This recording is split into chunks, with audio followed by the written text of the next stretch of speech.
paper cutter for cutting frog heads off. And these are those little pliers you get at the sporting goods store for skinning catfish.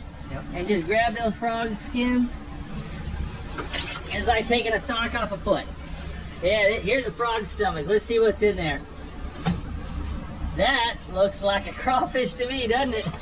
That's what it is, paper food.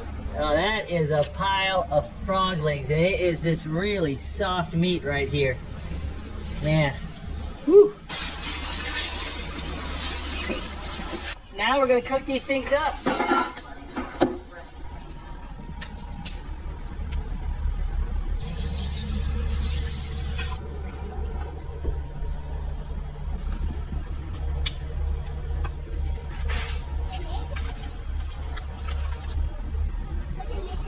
That's it.